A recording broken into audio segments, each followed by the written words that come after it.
नमस्ते, मैं हूं संजय दीक्षित और आप देख रहे हैं दी जयपुर डायलॉग्स। ये जो आप क्यूआर देख रहे हैं ऊपर, ये राष्ट्रवादियों के महाकुंभ के लिए, आपके आर्थिक सहयोग के लिए है। कृपया इसका उपयोग कर हमारा जो थोड़ा बहुत 5-10% का बचा हुआ है क्राउड फंड, वो पूरा करवा दें। अरविंद केजरीवाल उर्फ सड़जी उर्फ महामानव आज बहुत गंभीर समस्या में फंस गए हैं। जी हाँ, अब तो ईडी ने उनको बुला लिया है। 2 नवंबर को उनको ईडी के सामने पेश होना है, और वो भी किसमें? एक्साइज पॉलिसी के स्कैम में, और जो मनी लॉन्ड्रिंग हुई है सारी की सारी उसके सिलसिले में तो भाई अब उनको पेश होना पड़ेगा। क्यों? क्योंकि आज जस्टिस संजीव खन्ना और जस्टिस भट्टी, इनकी डिवीज़न बेंच ने एक बार पुनः हमारे मनीष सिसोदिया जी की बेल का मामला सुना।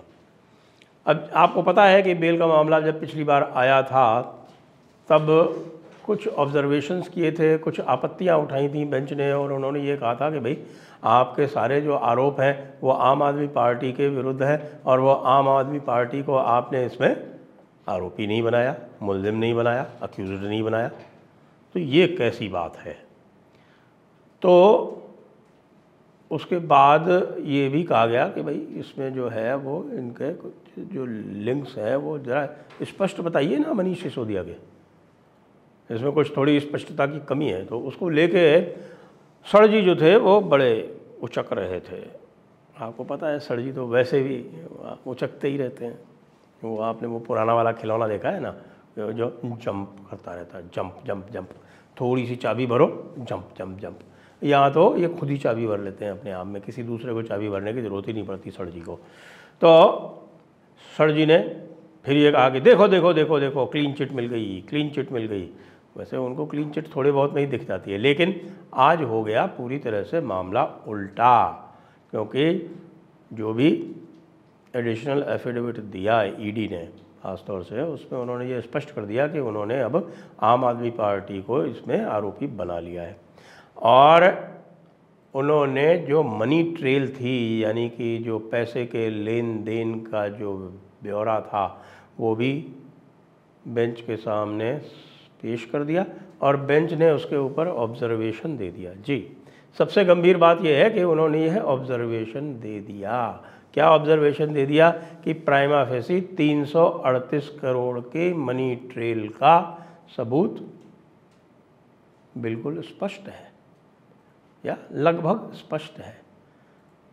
तो अब चारों तरफ से हमारे सड़जी के रास्ते बंद हो चुके हैं, क्योंकि उसमें अब आम आदमी पार्टी को मुल्जिम बनाए जाने का, यानी आरोपी अथवा अक्यूज्ड बनाए जाने का भी ईडी ने प्रमाण पेश कर दिया, और उन्होंने कहा हमने आम आदमी पार्टी को भी इसमें आरोपी बना दिया।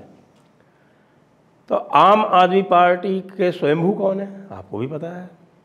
यदि आम आदमी पार्टी या कोई भी जिसको हम बोलते हैं बॉडी कॉरपोरेट जब बनाई जाती है आरोपी, तो कानून में जो बॉडी कॉरपोरेट के जो डायरेक्टर होते हैं, जो सीईओ होते हैं, या जो भी एग्जीक्यूटिव चेयरमैन इत्यादि होते हैं, वो उसके बिहाफ पे उसकी तरफ से प्रोसिक्यूशन झेलते हैं।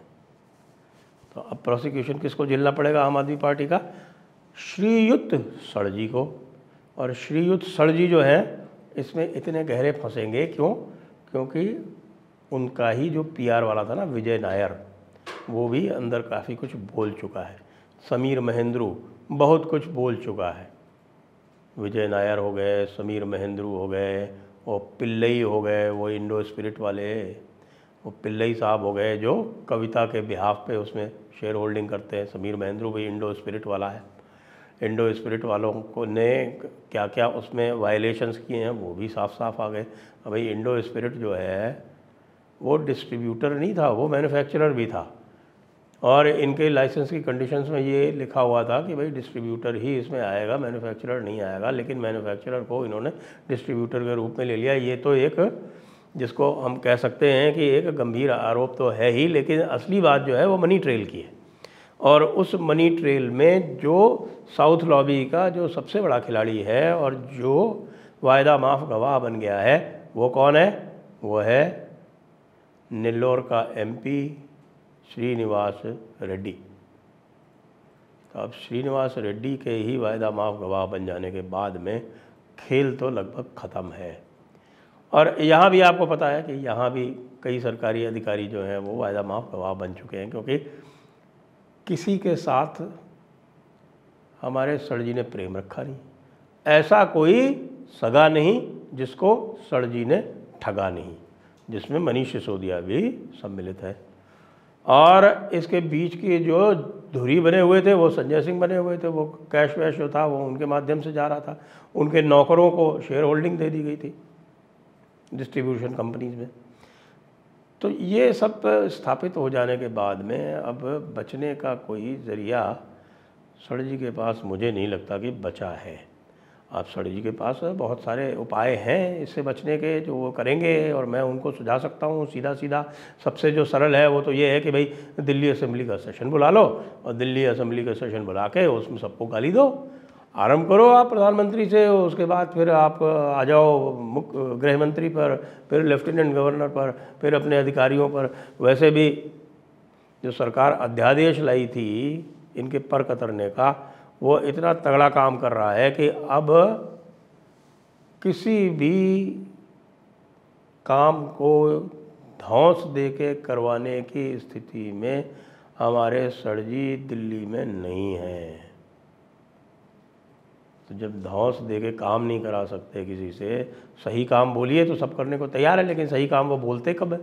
सही काम तो उन्होंने मनीष सिसोदिया को भी नहीं बोला। उन्होंने अपने पास कोई किसी भी तरह का कोई पोर्टफोलियो नहीं रखा। सारे काम वो करते थे कैबिनेट मीटिंग में, और कैबिनेट मीटिंग का भी कहते हैं कि जो उसके जो मिनट्स बनते थे उसके ऊपर भी साइन नहीं करते थे। तो भाई कैबिनेट मीटिंग के मिनट्स जब साइन नहीं होते थे तो लेफ्टिनेंट गवर्नर ने तो आते ही सबसे पहले ये मना कर दिया था कि भैया जब तक तुम्हारे साइन होकर फाइल नहीं आएगी मेरे पास, तब तक मैं फाइल को एंटरटेन नहीं करूँगा। तो वहाँ बड़ा फंसने का काम पहले ही हो चुका है सर जी का। तो वो सर जी जो है अब 2 नवंबर को क्या करेंगे? एक बात तो मैंने उनको तरीका बता दिया कि भाई आप असेंबली बुला लो और जो भी तो आपको करना है, निंदा विंदा करनी है जिसकी भी करनी है, कुछ भी बोलना है और गालियाँ वालियाँ देनी है, वो सब करा लो, लेकिन उससे कुछ होना जाना नहीं है, क्योंकि ईडी पे इसका कोई असर पड़ेगा नहीं। फिर क्या करोगे? फिर वही करो जो भगवंत मान आपको कह रहा है।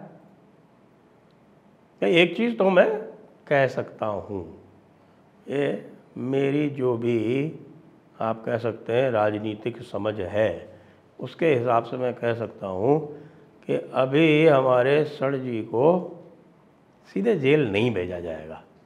उनको अभी इंडी अलायंस को अंदर से पूरी तरह से ध्वस्त करने का अवसर दिया जाएगा। यदि उसमें सफल होते हैं तो हो सकता है कि वो थोड़ा बहुत इधर उधर करके बच जाएं, लेकिन अल्टीमेटली तो उनको जो उनकी महत्वाकांक्षा है उससे तो थोड़ा सा निकलना ही पड़ेगा। और ये दिल्ली वाला जो मामला है वो इतना ख़राब होता जा रहा है अब कि दिल्ली में उनको बाद में 2025 में वो जीत पाएंगे या नहीं जीत पाएंगे, वो अवस्था उनकी अब रही नहीं है यह बता पाने की भी। ऊपर से आम आदमी पार्टी का जो अब सबसे दृढ़ सुदृढ़ स्तंभ है वो होता जा रहा है भगवंत मान। आप देखिए कि भगवंत मान ने पूरी तरह से इनकार कर दिया है। क्या? उन्होंने इनकार कर दिया कि भाई मैं जो है मैं किसी भी हालत में कांग्रेस को सीट नहीं दूंगा पंजाब से। ये तो गया। उसके बाद भी सर जी ने दूसरा काम ये किया है कि सर जी जो हैं वो पूरे दमखम से लग गए हैं राजस्थान, मध्य प्रदेश और छत्तीसगढ़ में। उन्होंने अपने कैंडिडेट उतार दिए हैं। वो सारे विद्रोहियों से बात कर रहे हैं, विशेषकर जो कांग्रेस के विद्रोही हैं उनको सबको टिकट दे रहे हैं। प्रयत्न कर रहे हैं कि किसी तरह से भारतीय जनता पार्टी या भारतीय जनता पार्टी के जो शीर्ष नेतृत्व वाले नेता हैं वो किसी तरह से उनसे राज़ी हो जाएं। अरे तो भाई कुछ करोगे तब ना राज़ी होंगे। अब वैसे भी तुम्हारी स्थिति तो कुछ है नहीं, तुम्हारा नाम गलत पता नहीं क्यों चीफ मिनिस्टर रख दिया गया है। फर्स्ट मिनिस्टर होना चाहिए जैसे स्कॉटलैंड का होता है यूके में। अब प्रोटोकॉल में भगवंत मान जो है वो पूरा चीफ मिनिस्टर है, उसका प्रोटोकॉल सर जी से ज़्यादा होना चाहिए कि सर जी तो एक म्यूनिसिपैलिटी या म्यूनिसिपल कॉरपोरेशन के बराबर के एक अधिकारी हैं या मुखिया हैं। ये भी मुझे लगता है कर देना चाहिए सरकार को, क्योंकि आर्टिकल 239AA के अंतर्गत एक ऑर्डिनेंस ही तो लाना पड़ता है, उसके लिए किसी कॉन्स्टिट्यूशनल अमेंडमेंट की आवश्यकता नहीं। एक साधारण सा कानून बनाया जा सकता है पार्लियामेंट में, ऑर्डिनेंस लाओ, नहीं तो जल्दी नहीं हो इतनी तो आराम से इनको तलो। तो सर जी को तो नीचे से उनके एक आग लगा दी गई है, उनको बैठा दिया गया तवे के ऊपर और नीचे से लगा दी गई है हल्की हल्की वाली आग, जिसको लेके वो पिछवाड़ा उनका गर्म हो रहा है। और ये बताया जा रहा है कि भाई ठीक रहोगे तो जितना अभी गर्म है उतना ही रहेगा, नहीं तो कभी भी उसकी जो आँच है वो बढ़ाई जा सकती। फंस गए भैया सर जी, इस बार तुम्हारी चतुराई तुम्हारे काम आई नहीं, अब तुम पूरी तरह से फंस चुके हो। अब तुम आगे क्या करोगे, मुझे नहीं लगता कि तुम्हारे पास बहुत कुछ बचा है करने को। तो भाई अब यही करो कि राम राम करो और राम राम करके भगवान से अपनी सुध मनाओ। हो सकता है भगवान कुछ आपकी सहायता कर दे, करना तो नहीं चाहिए, लेकिन हम कहते हैं भाई भगवान दयालु होता है। तो सर जी सोचो, कुछ करो, नहीं तो तुम्हारा तो हाल जो है अब बेहाल होने ही वाला है। जय हिंद, जय भारत, वंदे मातरम।